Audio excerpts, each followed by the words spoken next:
Jund Oven. Very close to the last deck we were playing, with just cleaner mana. We have Murderous Riders and Thrashing Brontodons in the 3 instead of the Oaths like we had previously. This deck plays actually the same land count, which maybe there should be one more land in this deck, quite possible. We have some powerful 5-drops here at the top end. I really like God-Eternal Bontu because it combo kills with Mayhem Devil, which gives you some grind in the pseudo mirrors, like actually lets you close the game out instead of just grinding for forever. And I like Cavalier of Night because not only is it good against aggressive decks, but in the Mayhem Devil's mirrors, it rebuys your Mayhem Devil out of the graveyard and kills their Mayhem Devil. And like when both people are playing Devil, whoever tends to have the Devil last is usually the one that's ahead. So let's go ahead and dive on into some matches here with this. I know a lot of other people have played Korvold. Well, I think Korvold is good after playing with all of the different 5-drops a good bit I really like, both Cavalier and Bontu.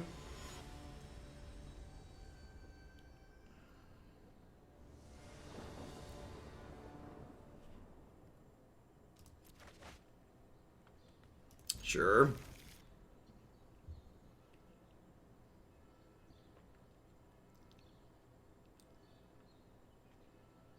Leyline. Leyline's not a card that sees a ton of play in this format. And as, ever since the last Mythic Championship and like the last couple of Grand Prix and stuff, Oven Mirrors have been less common on the ladder. While there's still some people playing it, there's definitely like more flash, and it feels to me at least that there's more flash and knights and stuff like that. My anecdotal evidence has not shown that this archetype is super popular anymore.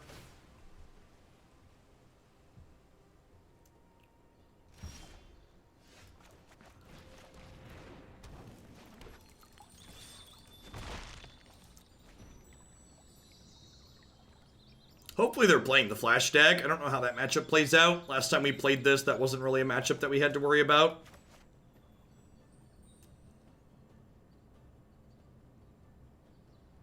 Yeah, I hope they are playing Flash. If that matchup's hard, I'd like to see it. That matchup could potentially be hard. Peter, the person that beat that deck at the Mythic Championship playing Jund Oven, was playing Lovestruck Beast in the sideboard as part of a more aggressive board plan, and I don't have that in this configuration.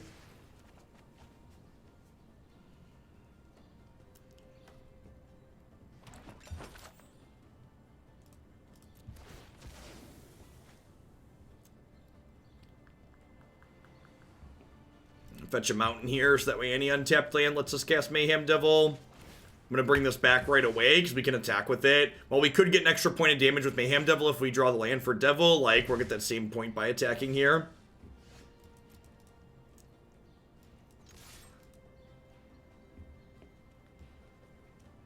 I don't really know that you really need white in that deck, like, compared to what we played yesterday. Oh, they're the more traditional Flash deck. Opposed to the one with Nissa, perhaps.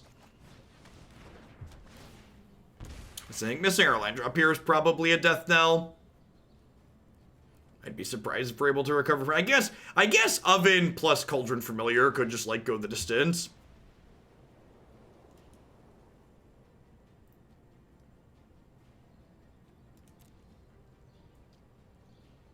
You definitely can't play a triple white card.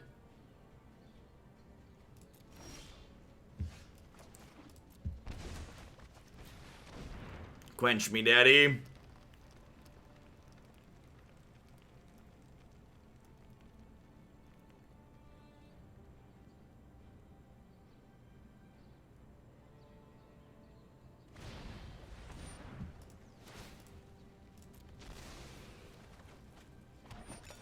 Well, the fact that this is their best play here is real bad for them.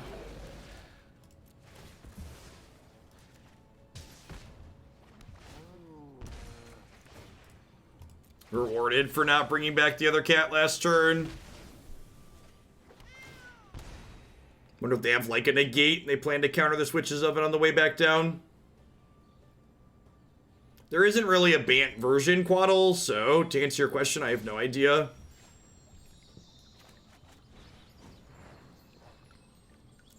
Not really an established part of the format.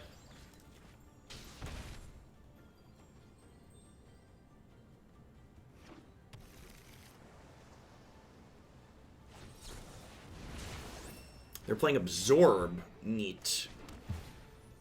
Well, I can't currently cast Frilled Mystic, so it's probably not that.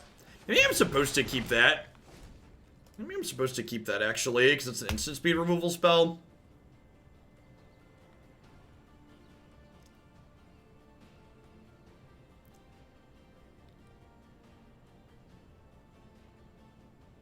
Basic Plains is not so good at casting Frilled Mystic.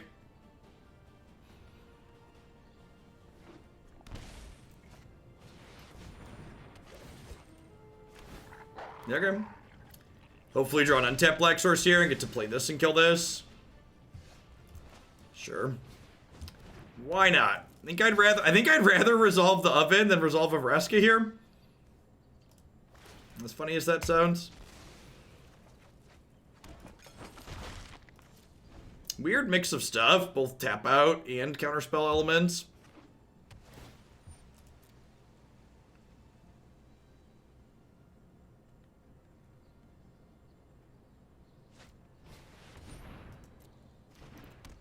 Wow, way to send my cat to prison.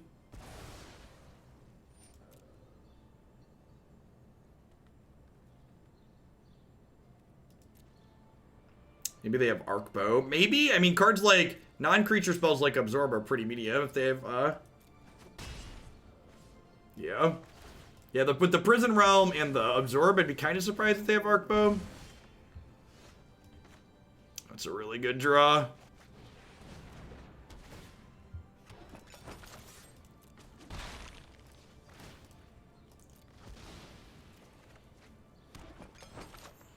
You know, I think I'm actually supposed to just pass here. Well, I could hit a land to play this turn. If I bring this back and don't have Oven up, they could have another Prison Realm and exile this. And if they exile this, I'm out of stuff. So this is like the last thing I have really going on here. I have Hydroid Crisis. 7 mana total. We've assembled Food Exodia. Can they win? It's a good question. It is basically Food Exodia though, huh?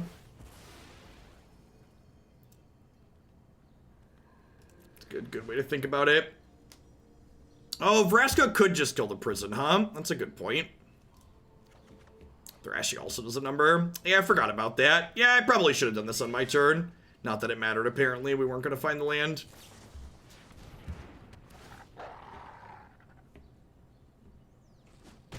Deal.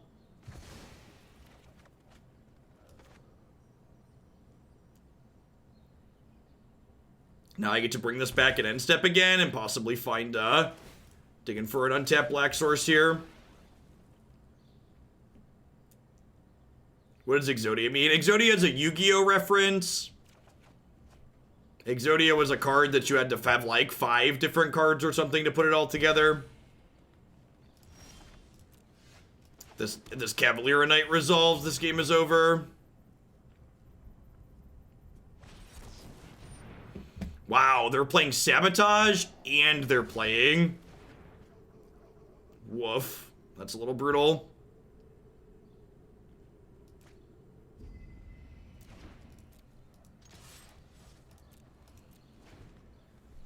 If they didn't do that, we were going to get to kill the Night Pack, and then we'd sack the Cavalier to the Oven and get Mayhem Devil back. The 4-color deck was kind of medium.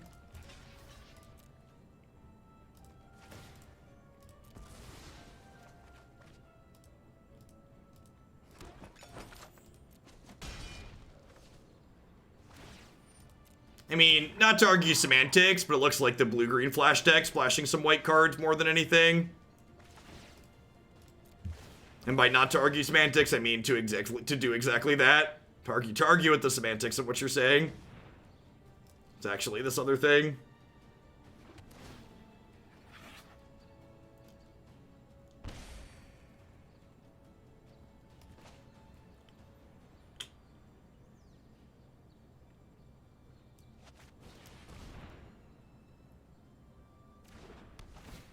So I'm going to wait for them to get this Brazen Borrower into play before I stick the Mayhem Devil, so that way I can kill that. Weird. Okay. Sure.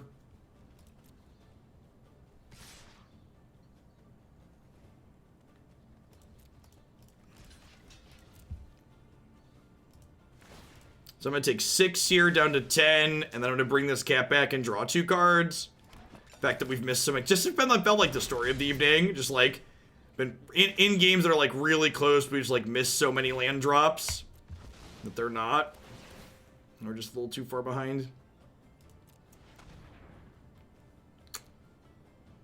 Yeah, that's great.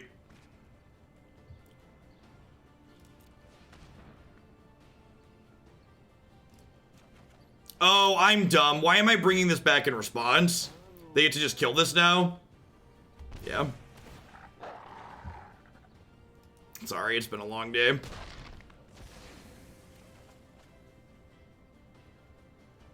I would like an untapped land, please. Perfect.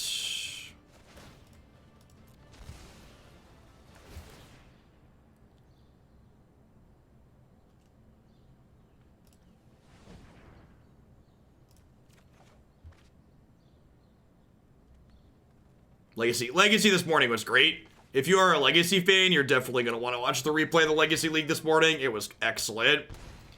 Alright, and then because I've read this book before, this one random card's a counterspell, because it always is. Oh, golly. That's exciting.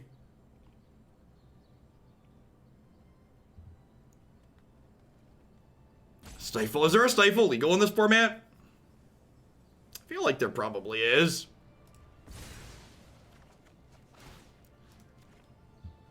Tail's End, yep.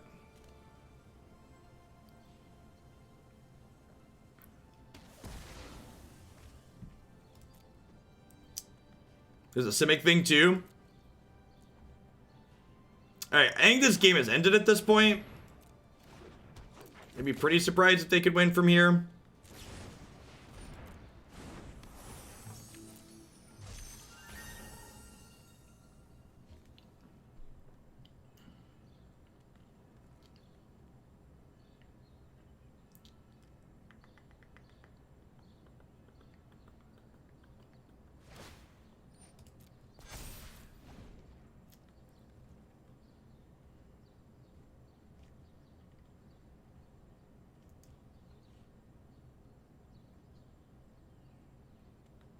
I'd be kind of surprised if they had a big pig in their deck.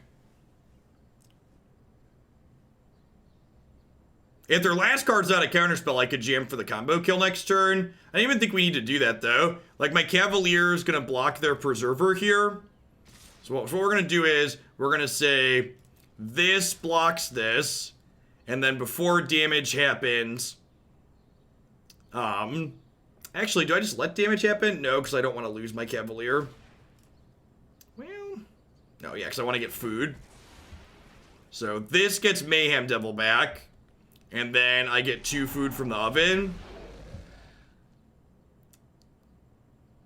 I suppose this could be like a Brazen Borrower.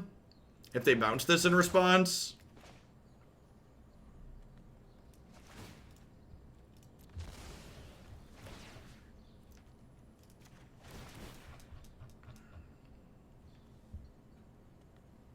And then, like, next turn I get to play second Mayhem Devil and just, like, put them deep in the ground.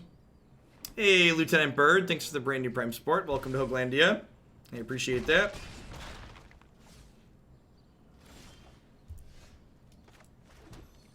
Actually, I could just do this, right? Yeah. Frilled Mystic, sure.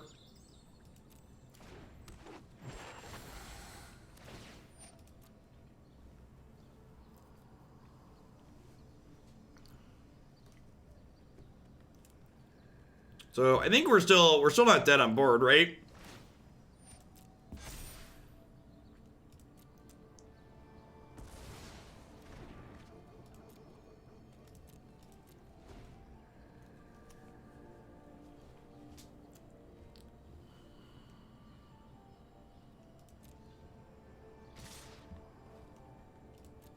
So we'll go this here, block. Crack this fetch land, kill the Frilled Mystic.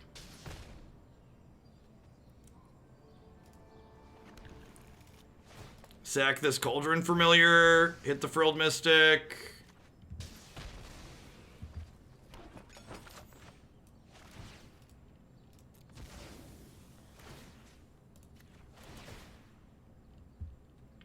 Hey, thanks, Lieutenant Bird. The deck was really sweet.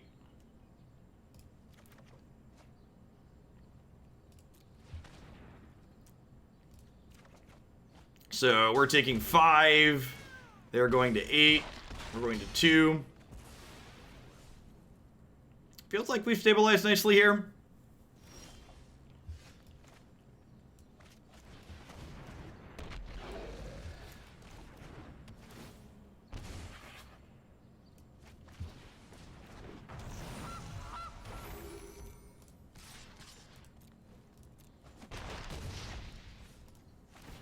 We did. If you didn't watch the green-black oven deck from Historic from yesterday, it was one of the best sets of Magic I've played in a long time. It was real good. Well, you know, that felt good. Felt reasonable.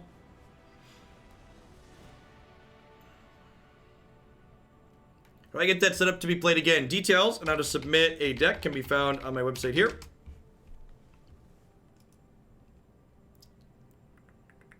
So, I want to just cut some of my more expensive cards here. I want to bring in some of my cheaper removal. Ceratops, also great. Probably trim the God-Eternal Bontus. They have Prison Realm, so Thrashing Brontodons may be okay. I think I want to leave this even though it's a little expensive, just because it's like such a good top-end bomb. Mayhem Devil's a card. I feel like it might have been what was missing from the, I don't know, extras. The amount of moving parts you have to get Mayhem Devil set up and going, I feel like it's just too many things to be doing for Pioneer. Like, the format just doesn't give you that much time to dick around.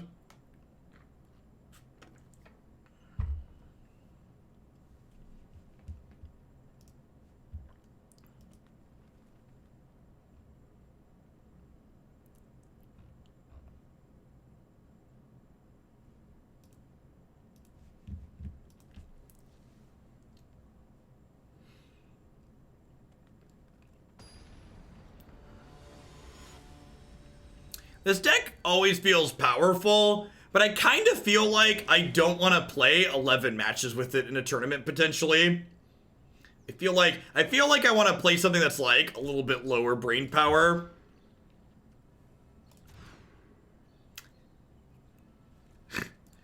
Alright, let's take game 3 on the play.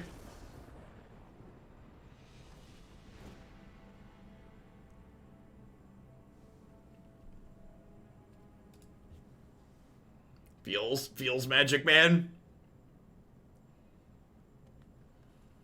Let's see, save some brain power here.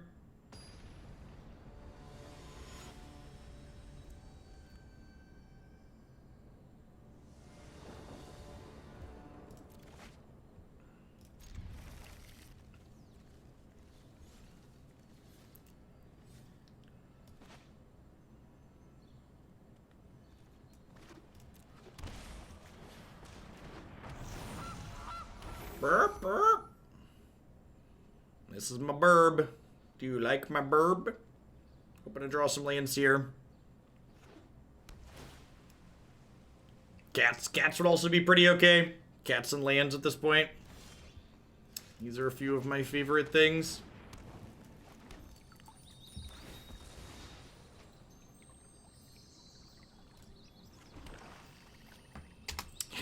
Need to draw a land, draw 5-drop. Sounds like Magic.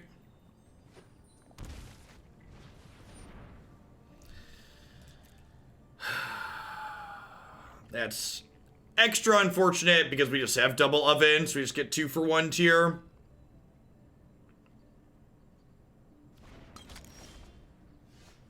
This don't have a land either.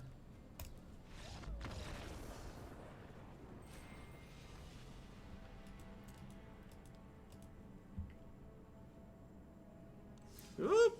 Come on, Magic Arena. I believe in you, Magic Arena. Spyglass is excellent when it 2 for 1's your opponent. Definitely agree. We're not 0% to win that game at that point, but getting 2 for 1 by the Spyglass and then missing a land drop against the Flash deck likely means we're just done, so I'm just gonna save myself some steps and play a game that we actually get to play.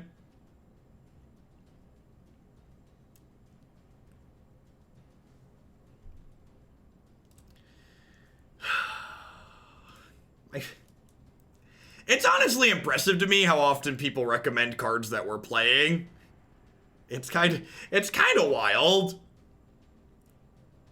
I mean, like, most arena streamers use Stream Decker or Cardboard Live at this point. Like, good suggestion is take 30 seconds and look at the deck list before making suggestions.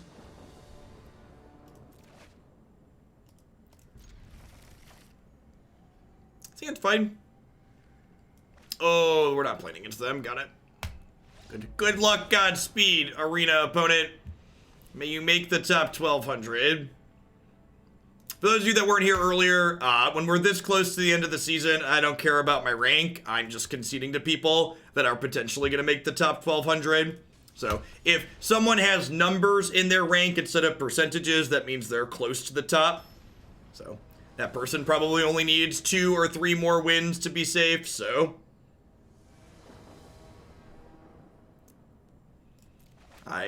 Winning doesn't get me anything. We're just playing Magic for fun here, so no need for me to take potential stuff away from someone else.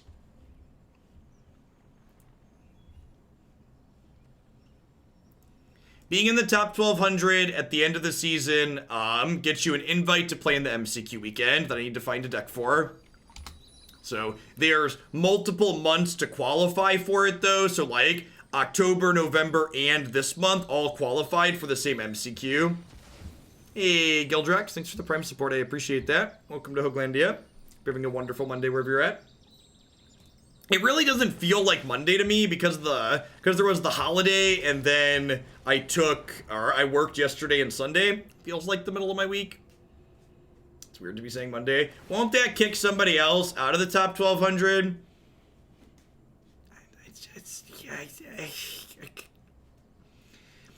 If I donate $5 to St. Jude's, is that like taking $5 away from some other charity? Is that how that works? Because there's a finite amount of money in the world, and if I gave it to that one, I didn't give it to the other one.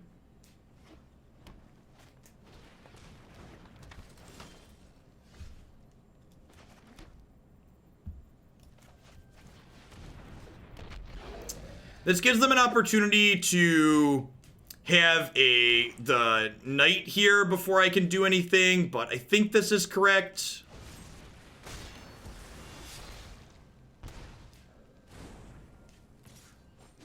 Yeah, I finished in the top 1200 during October, I think it was. I think we did it right off the bat. I don't remember. It's been a hot second.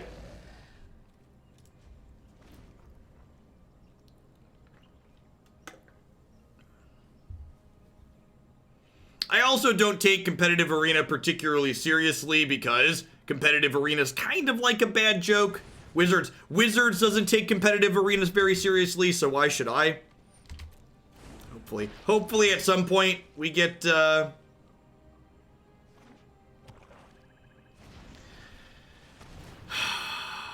gosh. Magic players are so... Only peak Magic player is looking at someone doing something nice for someone else and then complaining about the nice thing that was done. That's peak Magic player.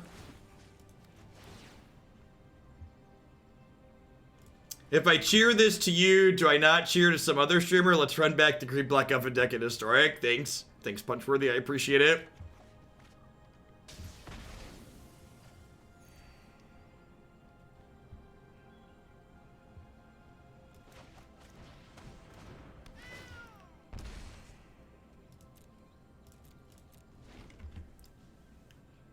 Was kind of hoping to find a land there, but Murderous Rider's a fine constellation prize.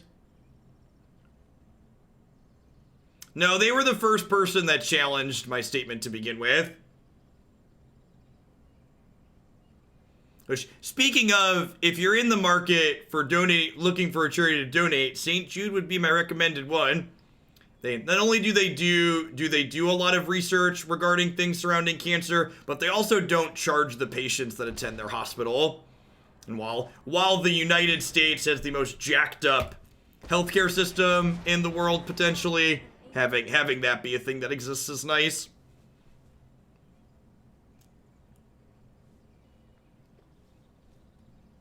But my shillings don't spend anywhere else. I mean, you could be collecting channel currency somewhere else. Rise, my elemental friend.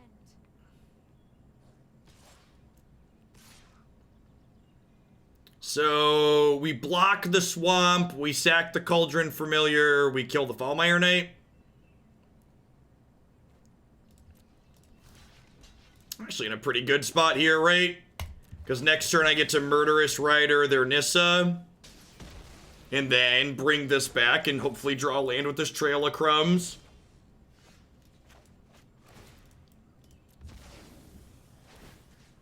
Oh, right, I get to deal a damage to something too. Your face is nice. Sick. Maybe I should have targeted the swamp, huh? If I had targeted the swamp, I could have, I guess I could still potentially kill the swamp this turn. I'm not in a huge rush, let's just pass.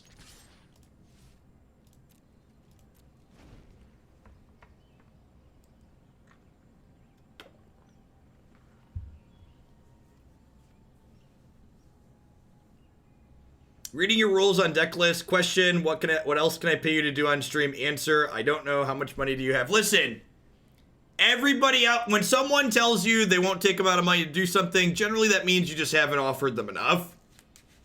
Everybody's a whore. It's just some of them don't know what their price is. I'm just honest.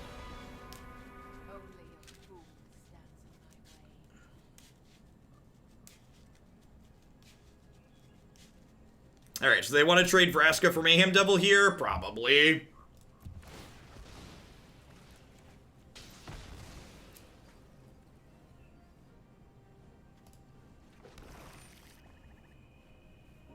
I think I just let this happen now.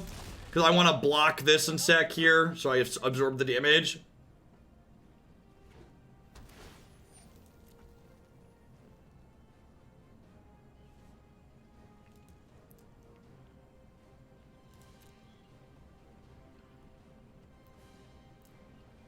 The full extent of what Jeff is willing to do for money is unknown, but we do know that fursuits and photo sessions are not out of the picture. Yep, so you should subscribe to my premium Snapchat. I had to sub again for that line. Absolutely perfect. Thanks for the 2 months, Bard. Brad. George Brad.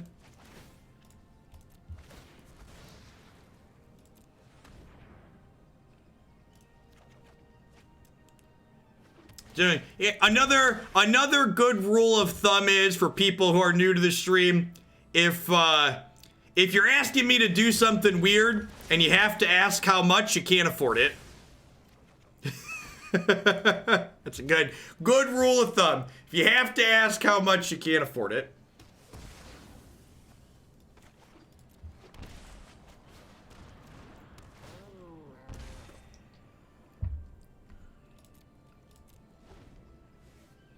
Cavalier of Night just like takes over these mid-range games, especially with Oven and like Mayhem Devil, because again, when our deck has Mayhem Devil in play, it's really firing on all cylinders, and like in a roundabout way, Cavalier just gives us more Mayhem Devils, which is quite excellent.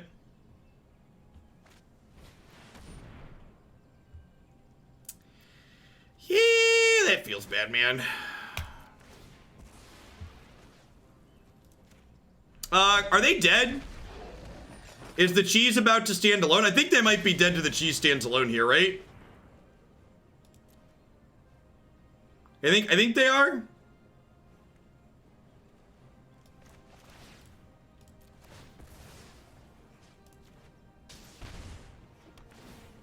For people who aren't familiar with what I mean by the cheese stands alone, there is an old Magic card that wins the game at the beginning of your upkeep if it's the only card you control. So I have 1, 2, 3, 4, 5, 6, 7, 8, 9, 10. Am I one short? Am I one short? 6, 7, 8, 9, 10. All right, so let's start by attacking with this and see if they block.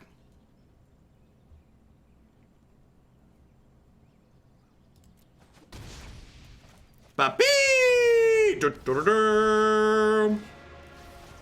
Bontu's a hungry gator.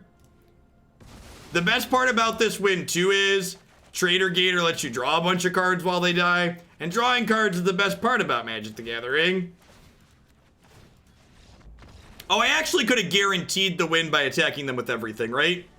I should have attacked with the... No. How does that math work out?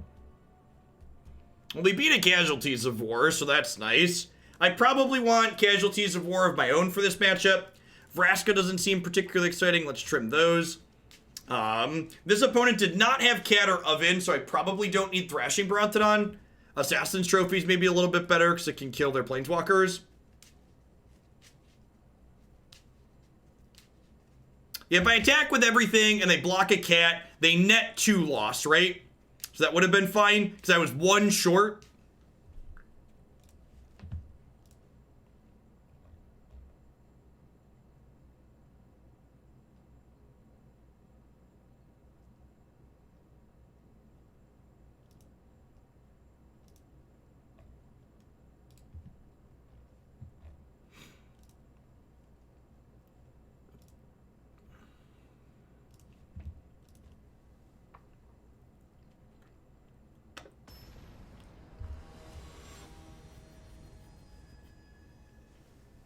No worries, Valero. One of the things that's important to know if you're new here, we don't time out because we're mad at you. We time you out because we're disappointed because we know you can do better. Am I really going to attend the Mythic? You mean the qualifier? Yeah, definitely. Just the qualifier event. As for would I attend the event if I qualified? Yeah, I like money. And I'd show up and flip coin. I'd show up and play, I don't know, competitive tic-tac-toe for, you know, 4 to 5 figures worth of money. Shoot, the top prize at those things is 6 figures, right? Yeah, sounds good, Perdua. We'll get that added in tonight.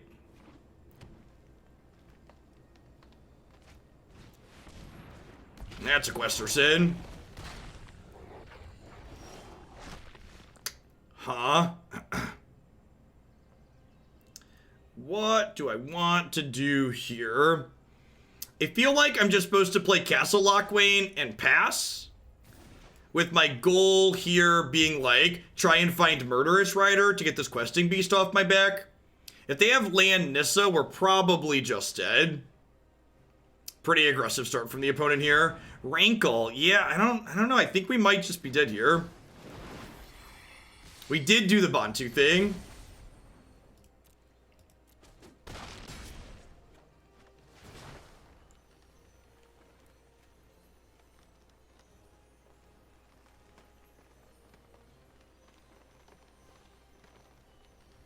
Competitive tic-tac-toe after tiebreak is the definition of gambling. Magic the Gathering's the definition of gambling? Is that what you said?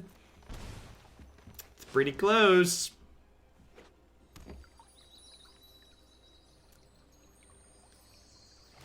I think we're dead here.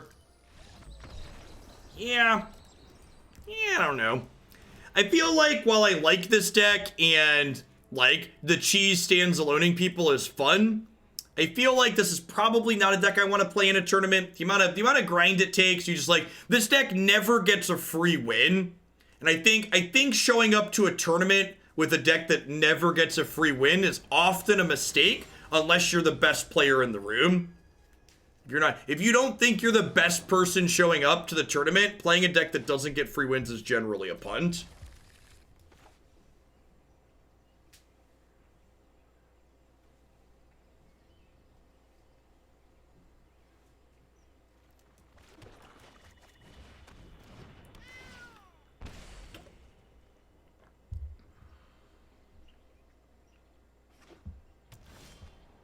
Which, for anyone that needs a translation on that, that means most of y'all should be showing up with a deck that gets free wins.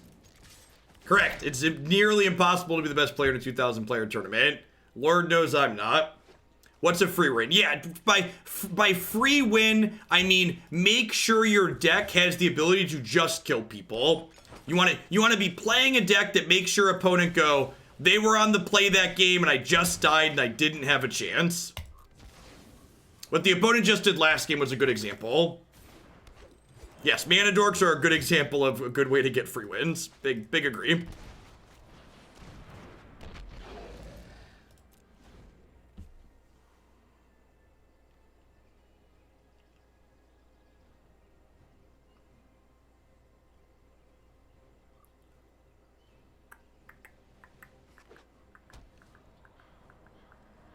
Come on, tap your Paradise Druid. Oh, joke's on you, opponent. I don't got any spells.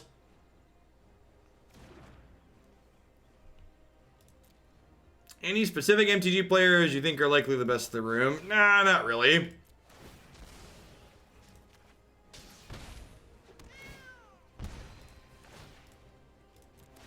My lukewarm take regarding competitive Magic is that I wouldn't be surprised if we see the landscape of the top competitive Magic players shift a good bit over the next 5 years or so as Arena becomes more common. Just because I think for a long time, like, I don't even think, it's just a fact that, like, in order to play competitive Magic, you have to come from an incredible amount of privilege. Like, the ability to, like, get to the Pro Tour is heavily reliant on the fact that, like, you have access to expensive decks and you can afford to travel, you can afford to spend an entire weekend, you know, away from home, etc. So, like, Arena making Magic more accessible is gonna allow a lot of people who previously could never feasibly be competitive Magic players to become them.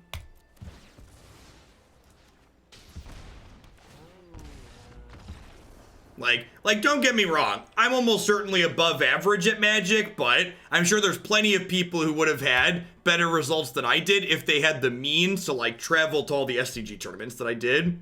Was that a turn 4 kill? We did make every land drop that game, right? I guess we did just turn 4 kill them there. That's kind of an draw, huh? It's still not cheap to assemble competitive decks in Arena, it's just cheaper than paper. I mean, it's relatively cheap.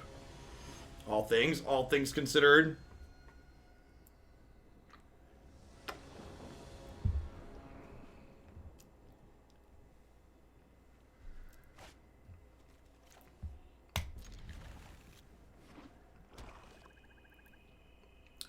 One of the other things I think that's important to know too is, like, my talking there about how people who are in that position are there because they come from a fortunate spot. That's not to say that people who, like, that are good Magic players now didn't work hard and aren't good players, right?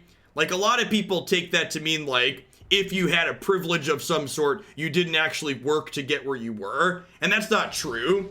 It just means in order to work to get where you were, you started further along than a lot of other people would in a similar situation. It's a very, very common misconception when talking about privilege and extras that people have or don't have.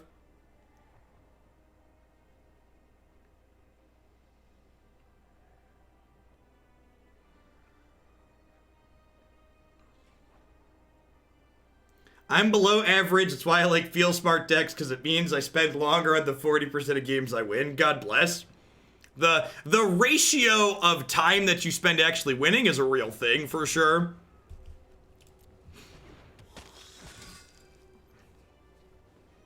Yeah, that's one thing that gets me about Arena, is like when people talk about, well, to be competitive, you need to put in hundreds of dollars per set. It's like, well, no, to own the entire format, that has to be the case. But, like, you don't have to own the entire format to be competitive. It's just, like, not true. Well, that's not the oven I wanted for Christmas. I guess I'll take the mountain because it's an untapped painless land.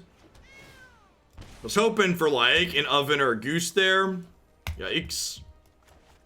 Maybe I'm just supposed to drop Murderous Rider that turn. I think I probably block here. Owning every top deck in Arena has been both awesome and decision paralyzing. I believe it.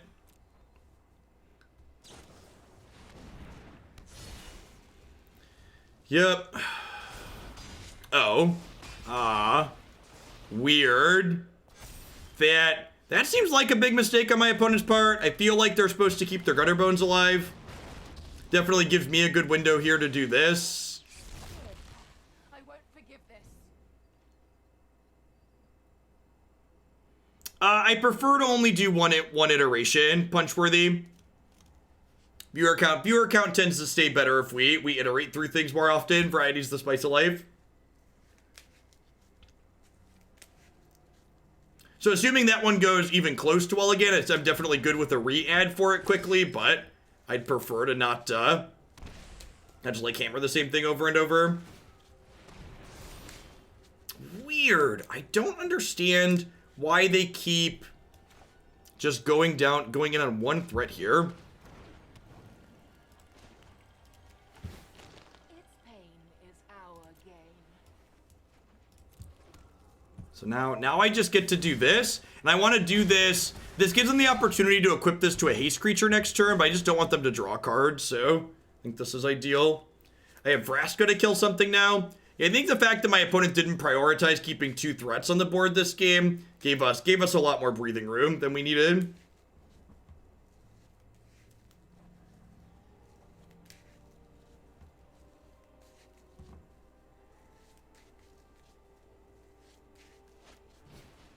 I have basically a full collection, but Jeff made me craft 3 bat artifact decks yesterday. Sorry, not sorry.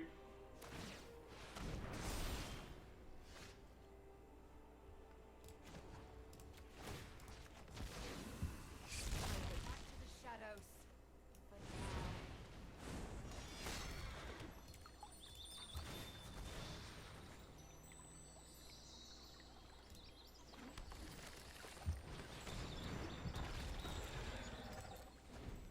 This card's one of the many reasons my main deck with Thrashing Brontodon is very good right now.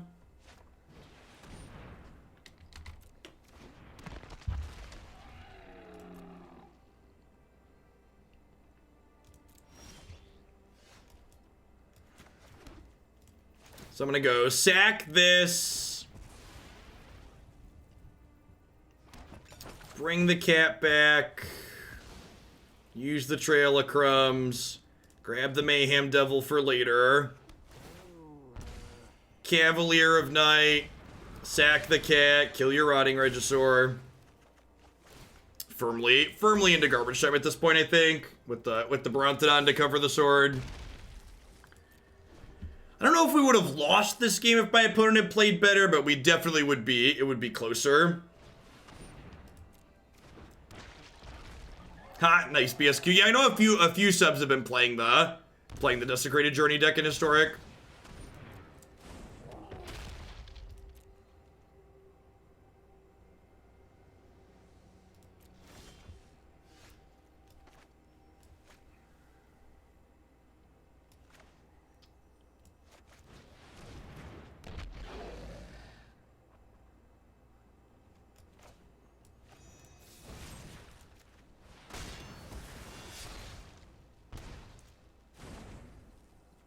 Is Magic Mirror totally unplayable? It is. It's just not a good enough payoff.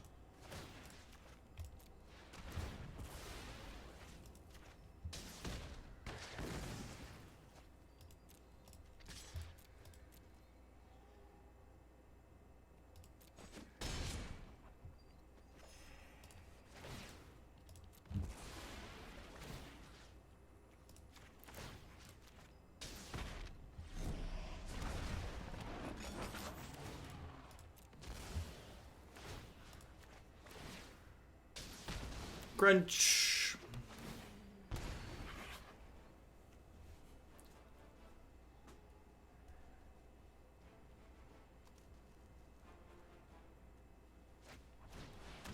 Oh, could I have killed them? I didn't count it.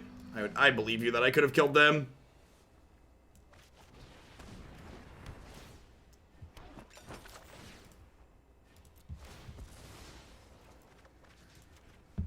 You assume they're dead here?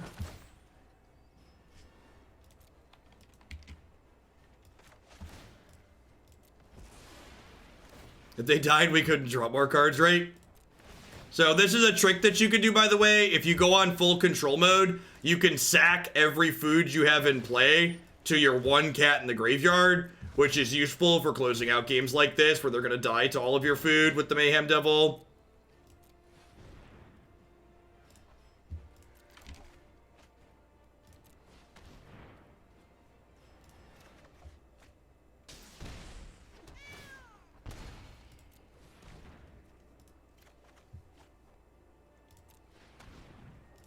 I just want them. I want them to know how many cards we have in our hand when they die.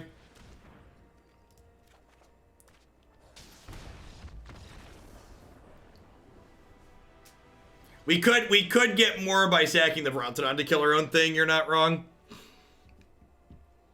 All right, so Knights, Deadweight, Wicked Wolf, maybe Assassin's Trophy, Bontu, Slow. Vraska was okay there. I guess I want peak number of ways to kill. I want peak number of ways to kill Regisaur. Gosh, maybe Wicked Wolf is not good enough. Like, I feel like I have too many cards that I want here, huh? And Wicked Wolf's kind of expensive. And I think I'd rather have Cavalier of Night than Wicked Wolf. Need a bunch of cuts here.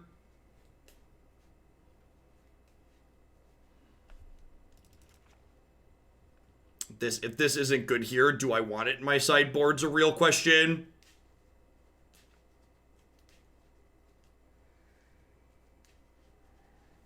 Need 2 more cuts. Probably just trim around the edges.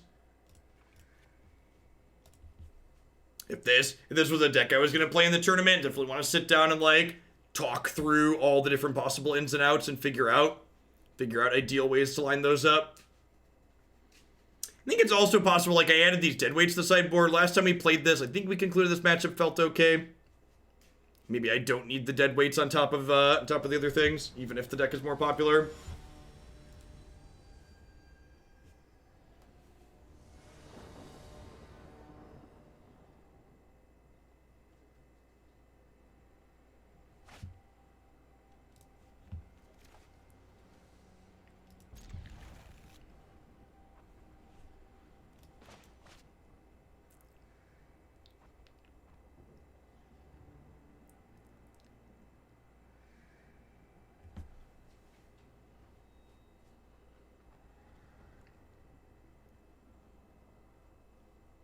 Turn 2, 3, 4. Sounds good against the aggro deck.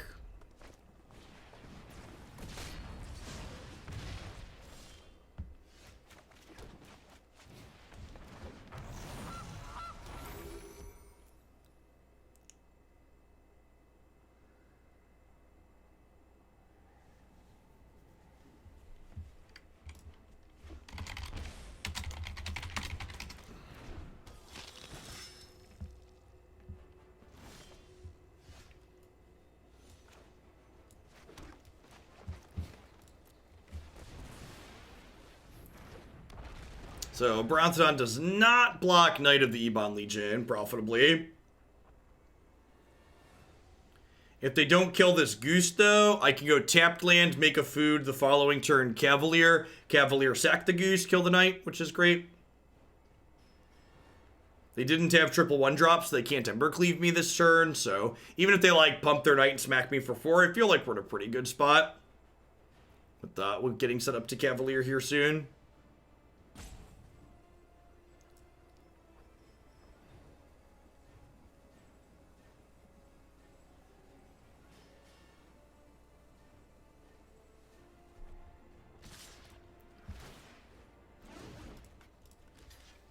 This is the stupid Death Touch Knight, isn't it?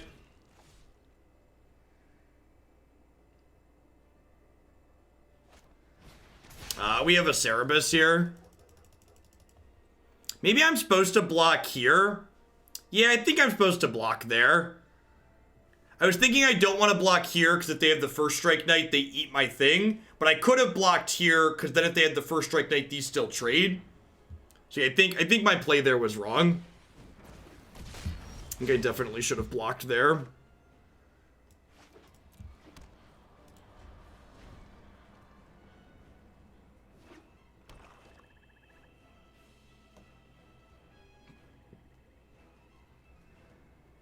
I think it's possible they were just throwing away one of their creatures to play the drill bit too. So kind of played myself there a little bit.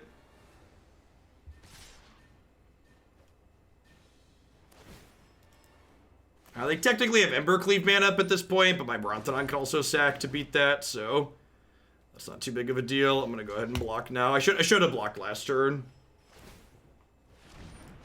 Yep. Hey, Maddie. Thanks for the 39 months. Did you figure out what you're playing this weekend yet?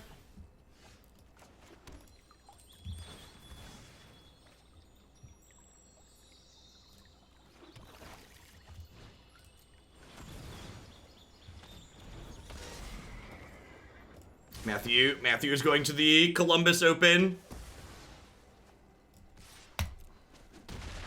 This game should be pretty done at this point. This card locks up these games very quickly. The only thing that beats it is Regisaur. Okay. Alright. I'll slow my roll. I understand. Probably Bant Snow because you're an idiot. At least you know you're an idiot. I would in fact agree that you're an idiot if you show up with a control deck. Have you considered just killing people? It's a strong line.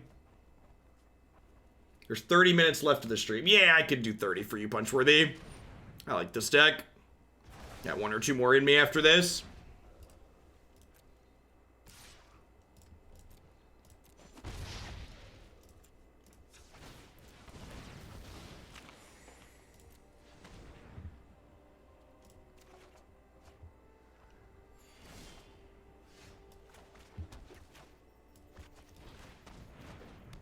Yeah, for 30 more. Thanks for the bitty stare and terror.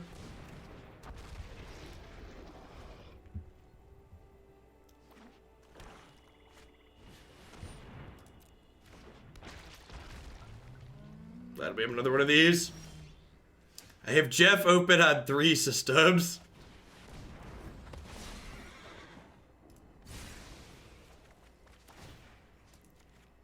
LOL, Oko's still legal.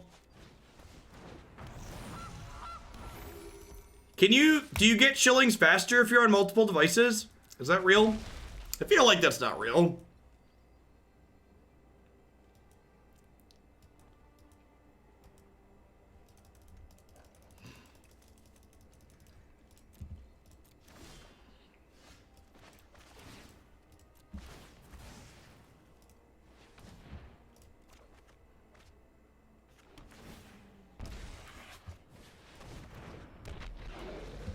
You get the same out there, backups, okay. Gosh, our opponent is like going down with the ship here, huh? Just never give up, never surrender. We'd have a shield there by now if that's how it was. Yeah, probably.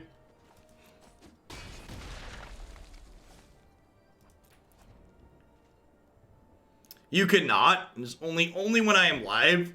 Giving out lots of shillings this week. We're gonna hit like 60 hours live or so. It's been a while since we've done that much. Yeah, I think this game was done when like they didn't have the epic downfall for this right away.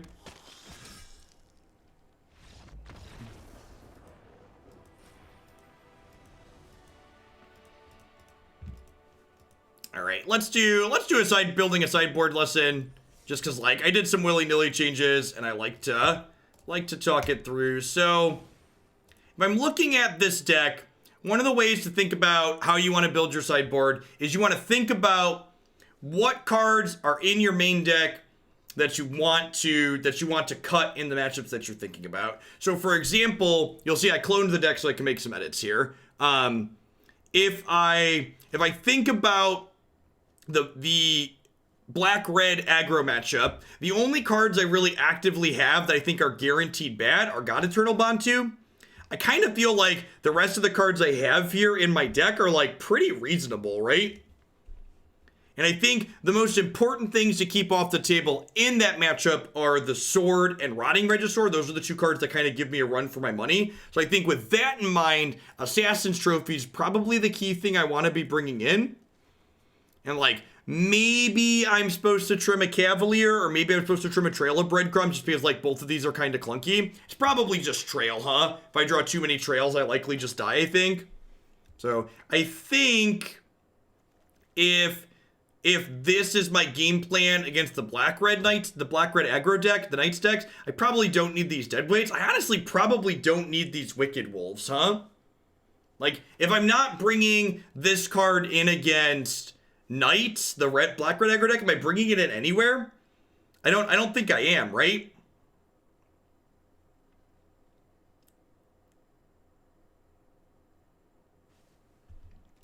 So with that in mind, let's delete this clone. And if I'm only bringing in trophies there, then I probably don't need those cards in my sideboard.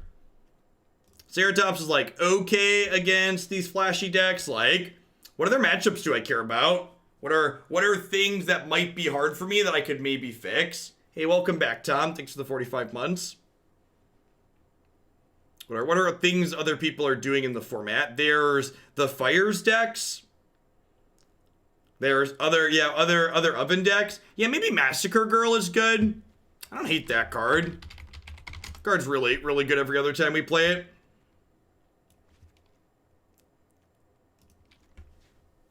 You can put a pair of that in there. Random mid-rangey deck. Against sweeper decks, you like Midnight Reaper. I mean, like, is that the axis I want to fight? Like, the only sweeper deck in the format is the Cavalier Fires deck, and I feel like Trophy and Duress are like what I want in there. I don't really. Yeah, we could just play some Leylines for the Oven Mirrors. That could just be it. Just play Leyline for the Oven Mirrors. Yeah, we grind through sweepers with cards like Trail. Generally speaking. Like Knight and Bontu grind through to a degree too. I kind of just don't hate Leyline.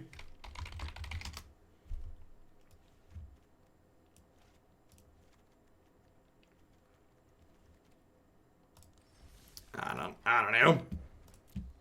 Let's play one more. Yeah, Casualties is for Fires. It's also good in the Oven Mirrors. Just because the Oven Mirrors frequently involve them having an Oven and a Trail in play, and sometimes even a Planeswalker, so it cleans a lot of stuff out there.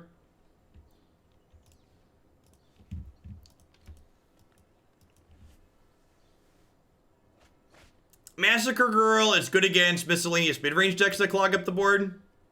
This opponent is rank 1099. I'm going to go ahead and throw him a bone. Not beating people who are above 1500. Yeah, Massacre Girl is good against anything with this, huh?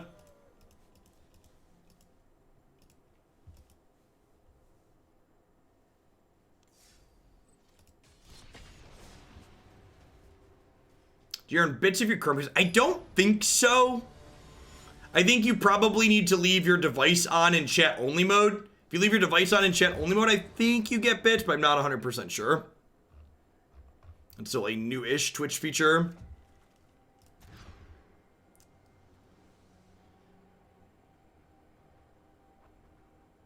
Okay, I'm gonna bottom the triple black card since I'm currently only have single black.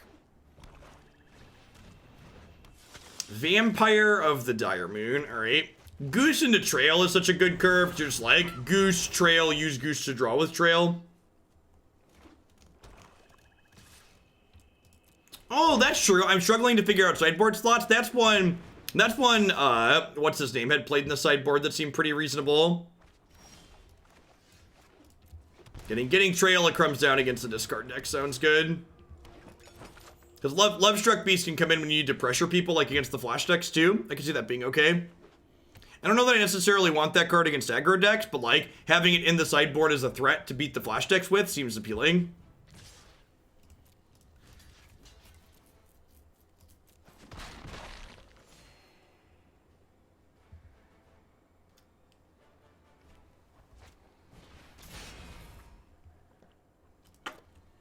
That's unfortunate. We lose our Mayhem Devil here. Hopefully, if we're lucky, this Goose will find us a second.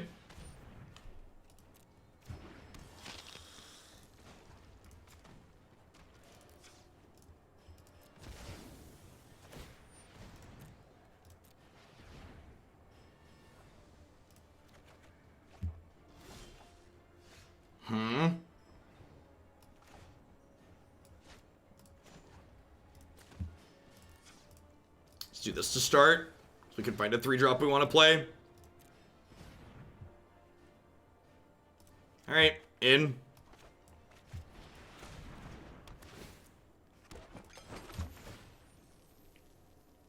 I've noticed that you don't really play Blast Zone. Yeah, for the most part. The 3-color mana base in this format just have a hard time supporting that effect. Like, I'm mostly just like looking for a Mayhem Devil at this point.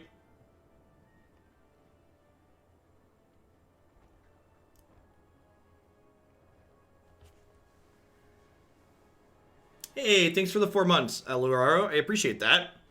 We having lots of long and late streams this week. Almost done today, but I'll be back again tomorrow all day.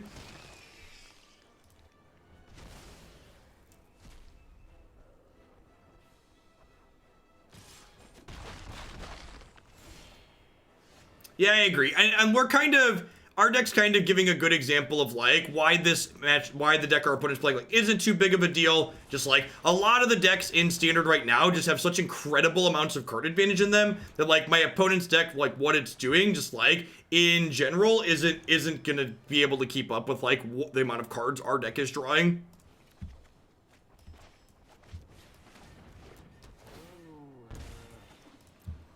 Have a lot of things that draw a lot of cards.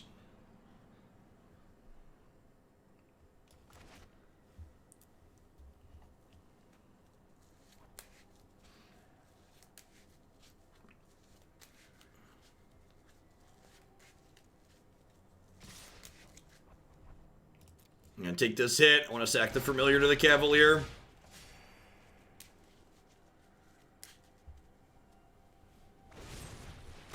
Rude. I liked my goose.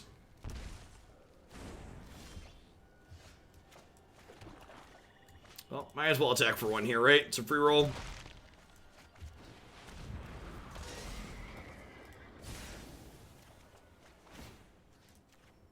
I guess if I was doing this, I should have just blocked last turn. I guess I took 1 damage to deal 1 damage.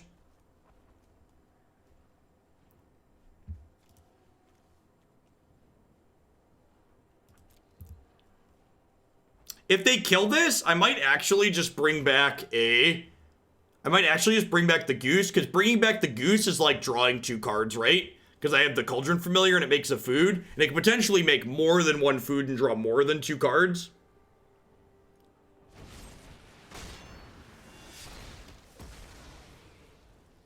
I think I'm just gonna bring back the goose here. I could bring back the Mayhem Devil, but I don't have anything to sacrifice right now. So like, goose is like gonna gain me some life, and it's pretty likely to draw me into things.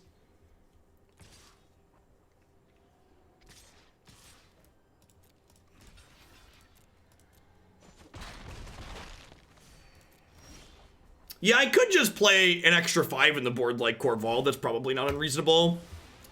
I liked it less than Cavalier in a lot of my main deck games, but perfect. It's definitely good and like the pseudo mirrors. I don't need a 3rd trail, right? It's just like an extra Cauldron Familiar sounds better. This game should pretty much be done at this point. Like, their deck doesn't really have any traditional reach until Grey Merchant is legal next set. We need to draw 2 more cards this turn. Don't end my Legion. I like my kitty. And this Legion. It's kind of sad how bad this card is against Cat Oven, which is like the one thing you really want to be exiling.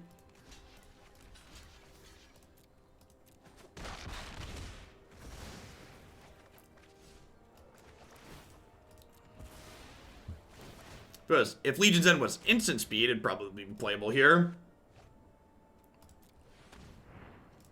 A 2 mana discard a card is basically what that was.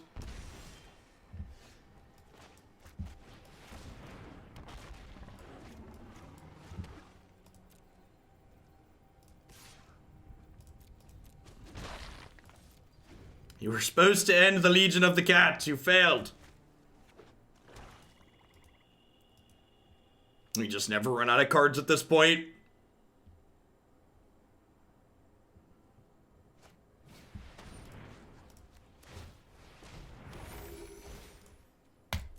Cook the goose.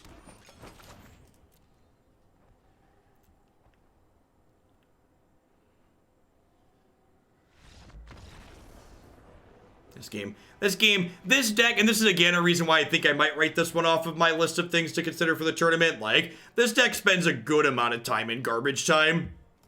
Like, this deck spends a lot of time in garbage time, which is entertaining on stream, but not really something I'm a fan of doing in a tournament.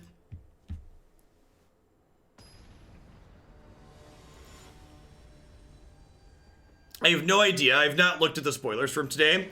One of the things I'd like to remind people to keep in mind is that generally speaking, you want to wait until the full spoiler's out to spend too much energy trying to dissect how these spoilers work, just because, like, a single card can easily make or break an entire archetype. Deals 1 damage, I discard a card, I mill the top card of my deck. Alright, I think I'm discarding Massacre Girl to start here, just because, I want to, like, keep my cheaper cards, so, like, my 5s are probably gonna get caught in my hands here. Yeah, like, if I'm gonna do well in the tournament, I'm gonna be playing 9 matches, which is like, I'm gonna be playing 11 matches, sorry, which is a lot of matches.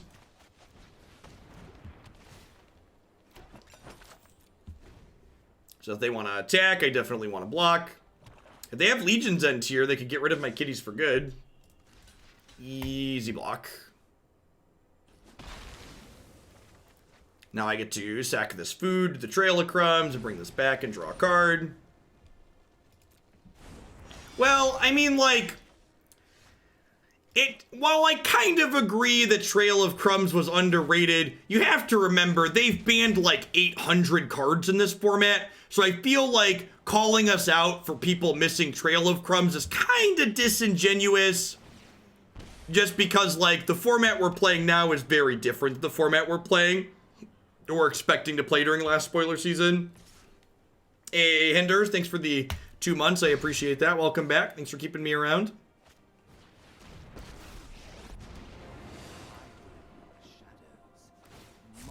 Let me pick your brain for a minute.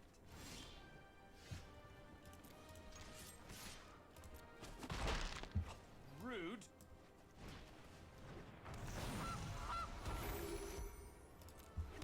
Yeah, we had talked earlier about it. I think Field of Ruin is quite possibly the ideal, like, Ghost Quarter type card.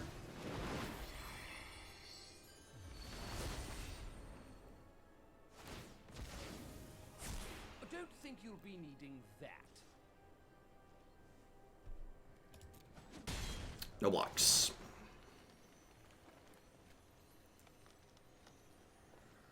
Eh, not every creature, but a lot of them.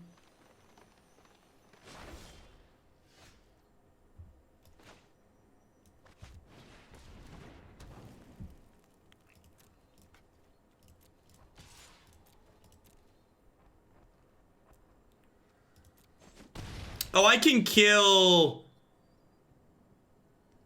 Can I kill this? Not quite. Not quite yet.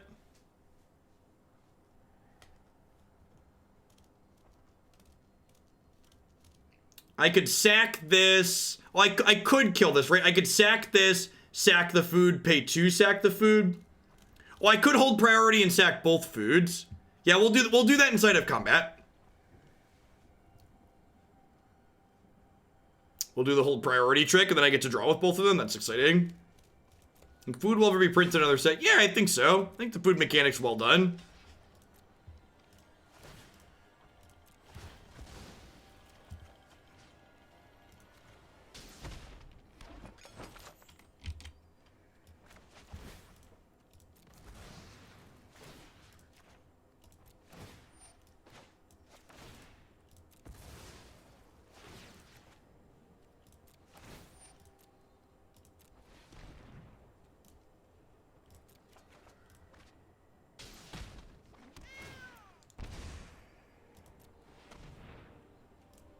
The Mardu deck felt like it had a little bit too much going on to it.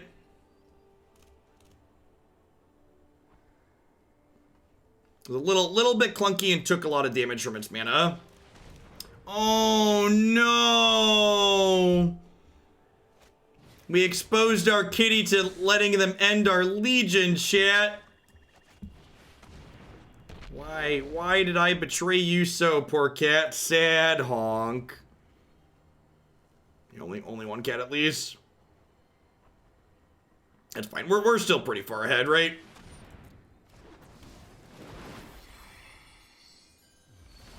Red Rover, let Rankle come over.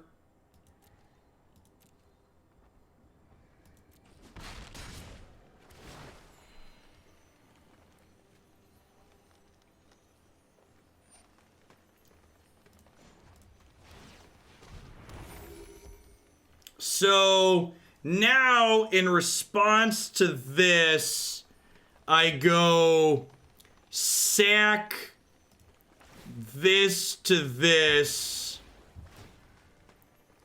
and do a damage here and a damage here. And then we both sack a creature, which gives me 4 Mayhem Devil triggers. So I clear their board, and I have...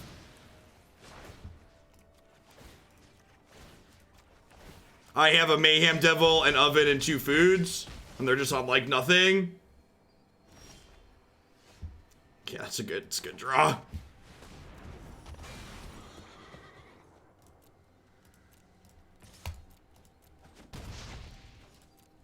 Another part of me, too, like, talking about decks that get free wins, it might be worth working on more aggressively slanted Mayhem Devil decks again. Like, decks like Mayhem Devil decks that get to play Rankles of our own. Because, like, Rankle is pretty good with our deck, to be fair. I also feel like them leaving Rankle in against us is probably a bit of a miss, just because our deck is so good with Rankle.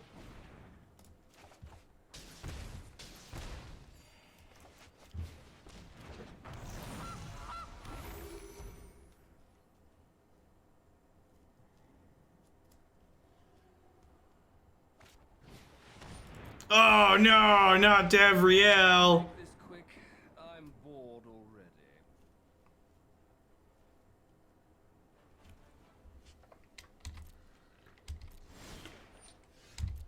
Yeah, exactly, Bob. Like the old Chandra style decks like we used to play. Chandra, Rankle. It might even be right. Maybe I'm just supposed to break out of the comfort zone and test decks that don't have Chandra and Priest but are aggressively slanted. Like just Stormfist Crusader, Mayhem Devil, Judy type decks. We saw someone playing Dreadhorde Arcanist alongside Rankle, or sorry, Dreadhorde Butcher alongside Rankle, and it seemed pretty sweet.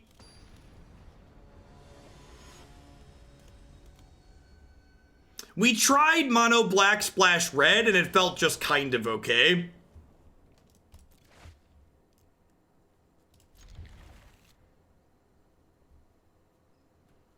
Yeah, Priest taking over the game is valuable, for sure. It's definitely a real thing. Alright, I think this is going to be our last one. We've been live for a little over 10 hours. Thanks, everybody, for hanging out today. Remember, this is only day 3 of the Hoaglandia Streamathon, so I'll be back again tomorrow for a minimum of 8 hours, maybe a little bit more if we have cut the lines that happen.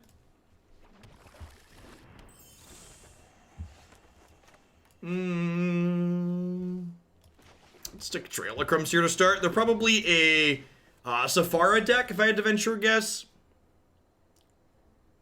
Remember, if you missed any of today's 10 hours of stream, it's all going to go up on my YouTube channel later this evening. If you are a fan of Legacy, we played Legacy for the first time in a long time today, and it was kind of awesome. It was kind of the Legacy set was some of the wackiest Magic I've played in a long time. I enjoyed myself. Does the Priest deck get got by Cleave? Now you can just race the Cleave decks. Future days, the Streamathon aren't going to be this long. At a minimum, they're going to be 8 hours. Today we had a cut the line happen, so I added an extra deck.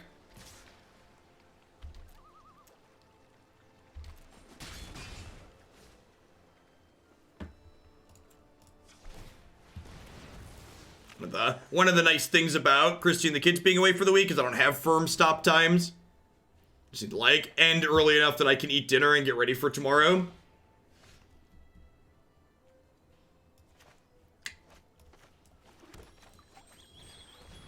Lead on this, play my land first in case they have Mystic Dispute. They could just have something like Sinister Sabotage too, though.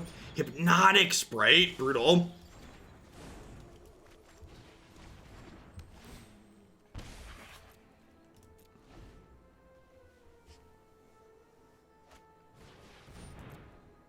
Okay, that's neat.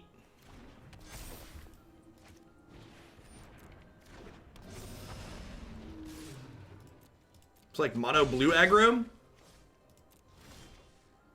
Blast from the past. So I can play this. I can fetch here. And I can play Vraska, shoot this banner, and then also play Gilded Goose to block a little bit, which is nice. The day is yours. Notice you're not running any of the ramp elements I see in Jun Food. Wondering why you decided to skip over those. They're not impressive to me. I don't feel like I need to get to my 5-drop sooner. And like, we have like, I get the people, I get what you mean that people usually play more than just this for ramp, but I think this is sufficient for ramp. Now, I mean, this is my preferred build of Ubinkun, so that command doesn't really apply.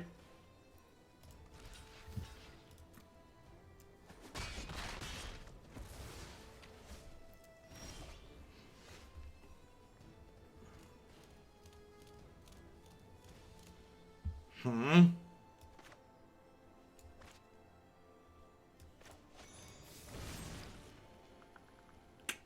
think I'm gonna kill this Sprite here.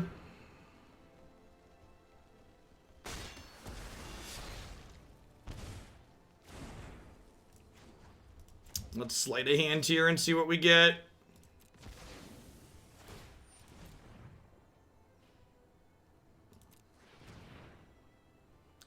That's pretty good.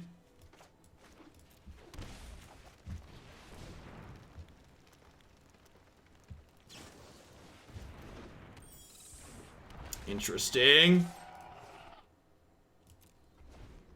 So they can activate Sailor to just for 5 in the air here.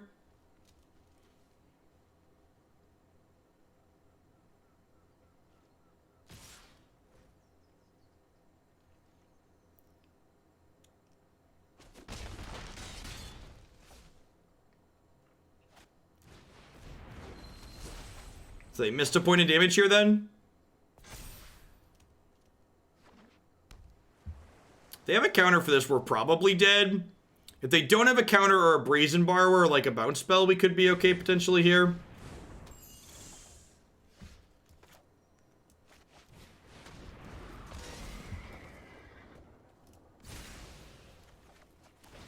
Am I dead on board? I get to block here and then take 3, 4, 5.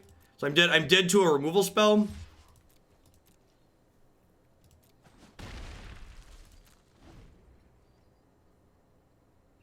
Yeah, Ceratops and Massacre Girl, both sounding excellent. Yep, there's the Brazen Borrower. Close game, right? We're dead.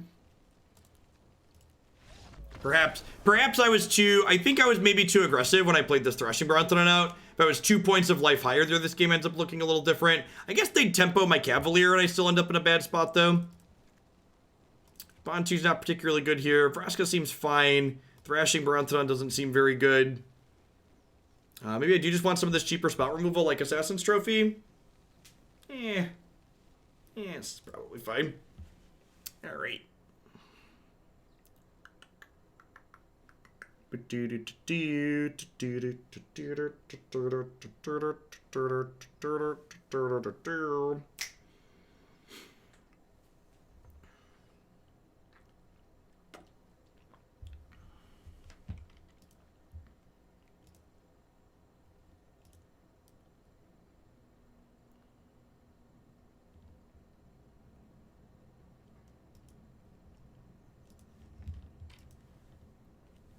Hey, what's going on, Percy?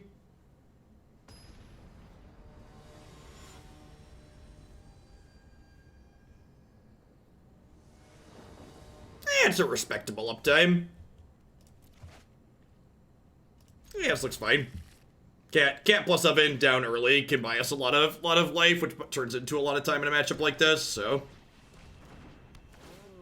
Massacre Girl's also a pretty good ace.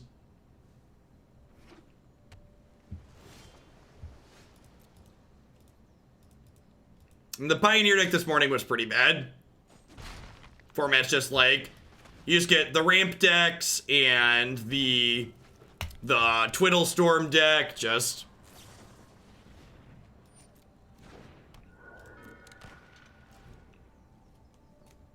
Decks that ignore you and effectively win the game on turns 4 or 5.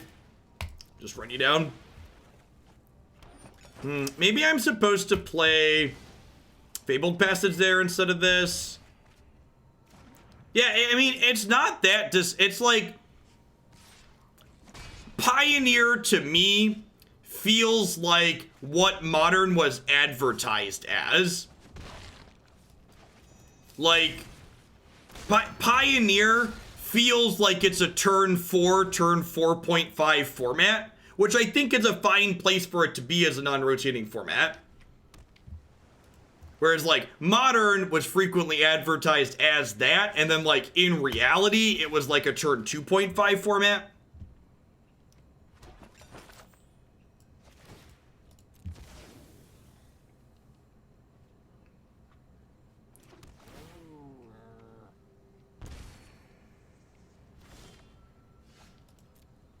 That's not terrible.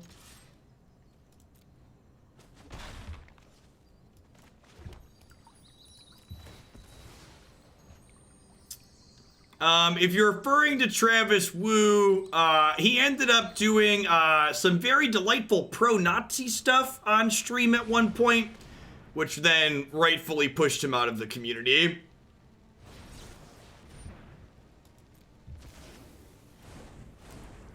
Also was involved in some other not so great things in the Facebook group or something like that.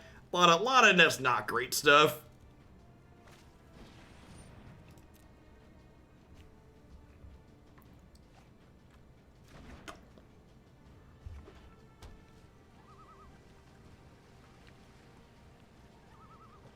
At one point, I think it was a turn 4 format. Yeah, probably. Just hasn't been that for a long time.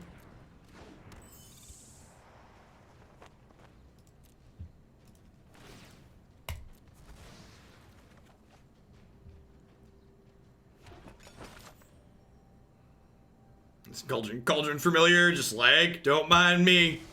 Just slowly grinding you down.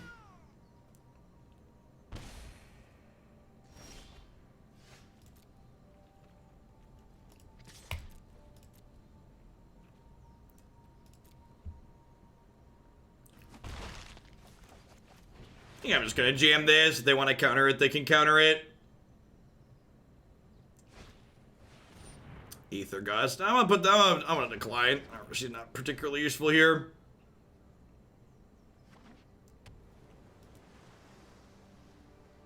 It's been a long time.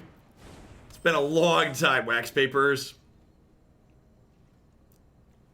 Whatever, it might have even been right, just like hang out and cook with the goose that turn rather than playing into a counter spell that they were holding up.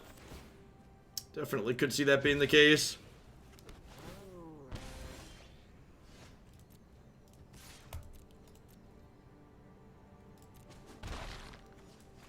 Don't know about you, but I'm feeling 22. I really kind of hope that, like, instead of banning Oko and stuff, WotC on the next ban list update is just like, all right, folks. Splinter Twin, Birthing Pod, other cards that shouldn't be banned. Have them all. Go play with your toys. Enjoy. That would just be a delight. Or maybe I don't hope they do that. If they did that, I'd probably feel incentivized to play Modern again. That's probably a recipe for disappointment. Because the funny part is, I think even if they unbanned a lot of those cards, the format wouldn't really change that much. I think most of the things that are unplayable would remain unplayable. I think a number of the cards that are on the Modern ban list just aren't good enough to see play in Modern currently.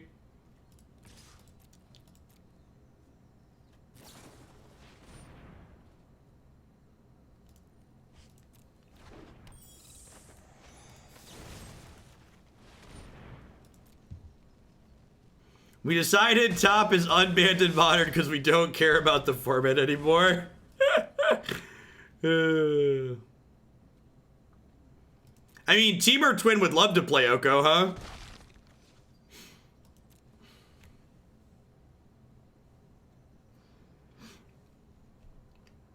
I actually think that would be an incredibly sweet idea as extra. a pseudo ban list reset where they like aggressively unbanned a ton of stuff and then like did what they're doing with Pioneer right now to refigure things out. I'm actually gonna eat this goose so that way they lose their Brazen Borrower here.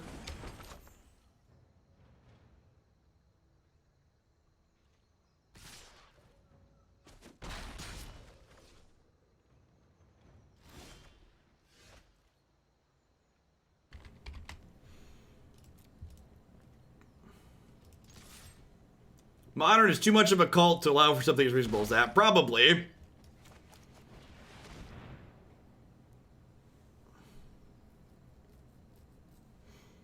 Yeah, I really love what they did with the Modern ban list overall. I think it was really well done.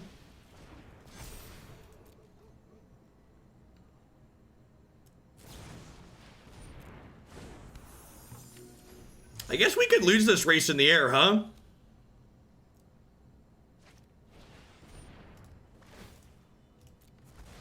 Only have 2 cards left. If they have another counterspell for this. If they have another counterspell for this, we're probably dead. Whatever format we're talking about, y'all know what I mean.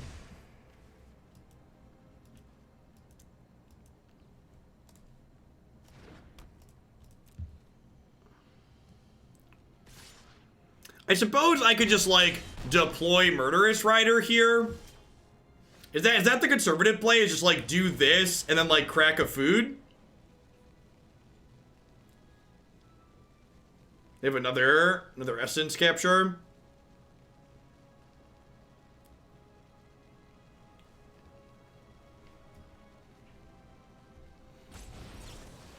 Hypnotic Spray. Yep. That's a pretty big punish for the sequence I took here.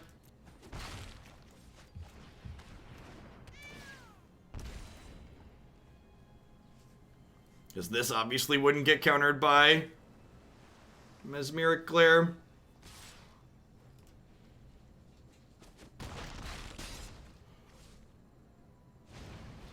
Are we winning this race? I don't know. Well, we were, and then they played Dungeon Geist.